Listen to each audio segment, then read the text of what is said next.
Hi hello friends, welcome to my YouTube channel. ಇವತ್ತಿನ ವಿಡಿಯೋದಲ್ಲಿ ಸಖತ್ ಟೇಸ್ಟಿ ಹಾಗೆ ತುಂಬಾ ಈಸಿಯಾಗಿ ಮಾಡ್ಕೋಬೋದಂತಾದ ಆಲೂಗೆಡ್ಡೆ ಪಲ್ಯನ ಮಾಡಿ ತಿಳಿಸ್ಕೊಡ್ತಾ ಇದ್ದೀನಿ.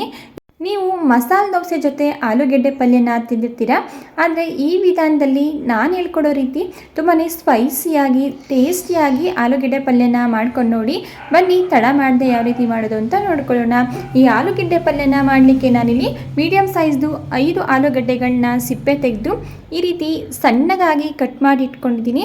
ನಿಮಗೆ ಎಷ್ಟು ಪಲ್ಯ ಬೇಕಾಗುತ್ತೆ ಅಷ್ಟು ಆಲೂಗಡ್ಡೆಗಳನ್ನ ನೀವು ನೋಡಿಕೊಂಡು ಸೇರಿಸ್ಕೋಬೇಕಾಗುತ್ತೆ. ಈಗ ನಾವು ಕಟ್ ಮಾಡಿ ಇಟ್ಕೊಂಡಿರುವಂತಹ ಆಲೂಗೆಡ್ಡೆನ ನಾನು ಗ್ಯಾಸ್ ಸ್ಟವ್ನ ಆನ್ ಮಾಡಿ ಒಂದು ಪ್ಯಾನ್ ಇಟ್ಕೊಂಡಿದ್ದೀನಿ. ಆ ಪ್ಯಾನ್ ಒಳಗಡೆ ಸೇರಿಸ್ಕೊಳ್ತಾ ಇದ್ದೀನಿ.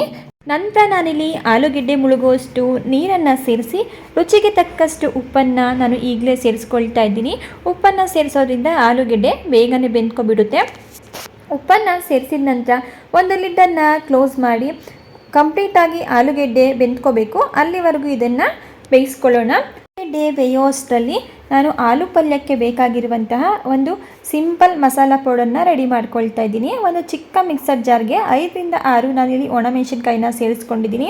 ಜೊತೆಗೆ 1 ಟೀ ಸ್ಪೂನ್ ಆಗೋಷ್ಟು ಧನಿಯಾ ಕಾಳು, 1 ಟೀ ಸ್ಪೂನ್ ಆಗೋಷ್ಟು ಜೀರಿಗೆ, 1 ಗೆಡ್ಡೆಯಷ್ಟು ಬೆಳ್ಳುಳ್ಳಿ, ಸ್ವಲ್ಪ ಉಪ್ಪು ಪದಾರ್ಥಗಳನ್ನು ಸೇರಿಸಿ ಇದಕ್ಕೆ ಯಾವುದೇ ರೀತಿಯ ನೀರನ್ನು ಸೇರಿಸದೆ ಕ್ರಾಸ್ ಆಗಿ ಇದನ್ನು ಗ್ರೈಂಡ್ ಮಾಡ್ಕೊಳ್ತಾ ಇದ್ದೀನಿ. ಈಗ ನೀವು ಇಲ್ಲಿ ನೋಡ್ತಾ ಇರ್ಬೋದು, ಈ ರೀತಿ ನಾನು ಕ್ರಾಸ್ ಆಗಿ ಗ್ರೈಂಡ್ ಮಾಡ್ಕೊಂಡಿದ್ದೀನಿ. ಈಗ ಇದನ್ನು ಪಕ್ಕಕ್ಕೆ ಇಟ್ಕೊಳ್ಳೋಣ. ಈಗ ನಾವಿಲ್ಲಿ ಬೇಯಲಿಕ್ಕೆ ಇಟ್ಟಿರುವಂತಹ ಆಲೂಗೆಡ್ಡೆ ಕೂಡ ಕಂಪ್ಲೀಟಾಗಿ ಬೆಂದ್ಕೊಂಡಿದೆ. ನಾನಿಲ್ಲಿ ಫೋರ್ಕಿಂದ ಚುಚ್ಚಿ ಚೆಕ್ ಮಾಡ್ಕೊಳ್ತಾ ಇದ್ದೀನಿ. ಈಗ ಗ್ಯಾಸ್ ಸ್ಟವ್ನ ಆಫ್ ಮಾಡಿಕೊಂಡು ನಾನು ಆಲೂಗೆಡ್ಡೆನೆಲ್ಲ ನೀರಿಂದ ಸಪ್ರೇಟ್ ಮಾಡಿ ಇಟ್ಕೊಳ್ತಾ ಇದ್ದೀನಿ. ನೆಕ್ಸ್ಟ್ ನಾನಿಲ್ಲಿ ಗ್ಯಾಸ್ ಸ್ಟವ್ನ ಆನ್ ಮಾಡಿ ಪ್ಯಾನ್ ಇಟ್ಕೊಂಡಿದ್ದೀನಿ. ಪ್ಯಾನ್ ಬಿಸಿ ಆಗಿದ ನಂತರ ಇದಕ್ಕೆ 1 ಟೇಬಲ್ ಸ್ಪೂನ್ ಆಗೋಷ್ಟು ಎಣ್ಣೆನ ಸೇರಿಸ್ಕೊಳ್ತಾ ಇದ್ದೀನಿ.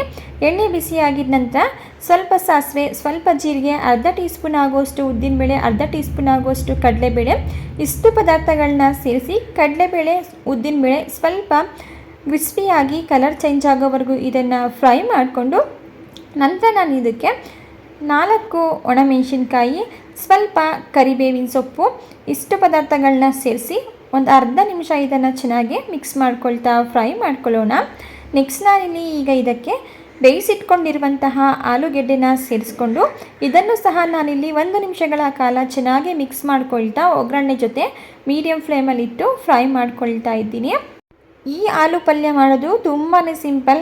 ಈ ರೀತಿ ಒಂದು ಸಾರಿ ಡಿಫ್ರೆಂಟಾಗಿ ನೀವು ಟ್ರೈ ಮಾಡಿ ನೋಡಿ. ರಸಮ್ ರೈಸ್ ಜೊತೆ, ಚಪಾತಿ, ಪೂರಿ, ದೋಸೆ ಜೊತೆ ಎಲ್ಲದಕ್ಕೂ ಸೂಪರ್ ಕಾಂಬಿನೇಷನ್. ನೋಡಿ, ಈಗ ಆಲೂಗೆಡ್ಡೆನ ನಾನಿಲ್ಲಿ ಫ್ರೈ ಮಾಡ್ಕೊಳ್ತಾನೆ. ಇದಕ್ಕೆ ನಾನಿಲ್ಲಿ ಸ್ವಲ್ಪ ಅರಿಶಿಣದ ಪುಡಿನ ಸೇರಿಸಿ ಫ್ರೈ ಮಾಡ್ಕೊಳ್ತಾ ಇದ್ದೀನಿ.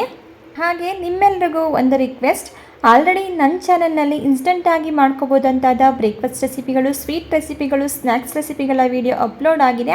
ನಿಮಗೆ ಇಂಟ್ರೆಸ್ಟ್ ಇತ್ತು ಅಂತ ಹೇಳಿದ್ರೆ ನೀವು ಒಂದ್ಸಲ ಹೋಗಿ ಚೆಕ್ ಮಾಡ್ಕೋಬೋದು.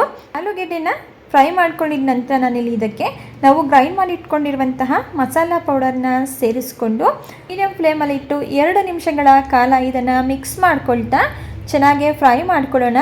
ಯಾಕಂದರೆ ನಾವಿಲ್ಲಿ ಬೆಳ್ಳುಳ್ಳಿನ ಹಸಿಯಾಗಿ ಸೇರಿಸಿರೋದ್ರಿಂದ ಅದು ಸ್ವಲ್ಪ ಹಸಿ ಸ್ಮೆಲ್ಲೆಲ್ಲ ಹೋಗಿ ಚೆನ್ನಾಗಿ ಆಲೂಗೆಡ್ಡೆ ಜೊತೆ ಅಡ್ಜಸ್ಟ್ ಆಗಬೇಕು. ಅಲ್ಲಿವರೆಗೂ 2 ರಿಂದ 3 ನಿಮಿಷ ಚೆನ್ನಾಗಿ ಇದನ್ನು ಮಿಕ್ಸ್ ಮಾಡ್ಕೊಳ್ತಾ ಫ್ರೈ ಮಾಡಿಕೊಂಡು ಗ್ಯಾಸ್ ಸ್ಟವ್ನ ಆಫ್ ಮಾಡಿಕೊಂಡ್ರೆ ಸಖತ್ ಟೇಸ್ಟಿ ಹಾಗೆ ಡಿಫ್ರೆಂಟ್ ಆಗಿರುವಂತಹ ಆಲೂ ಪಲ್ಯ ರೆಡಿ ಆಯಿತು. ಖಂಡಿತ ಈ ವಿಧಾನದಲ್ಲಿ ಒಂದು ಸಲ ಟ್ರೈ ಮಾಡಿ ನೋಡಿ.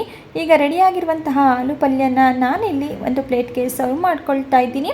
ಓಕೆ ಸ್ನೇಹಿತರೆ, ಇವತ್ತಿನ ಆಲೂ ಪಲ್ಯ ರೆಸಿಪಿ ನಿಮಗೆ ಸ್ವಲ್ಪನಾದರೂ ಇಷ್ಟ ಆಗಿದ್ದರೆ ಇದೇ ರೀತಿ ಸಿಂಪಲ್ ಹಾಗೂ ಡಿಫ್ರೆಂಟ್ ರೆಸಿಪಿಗಳಿಗಾಗಿ ಚಾನಲ್ನ ಸಬ್ಸ್ಕ್ರೈಬ್ ಮಾಡಿಕೊಂಡು ವಿಡಿಯೋಗೆ ಲೈಕ್ ಮಾಡಿ.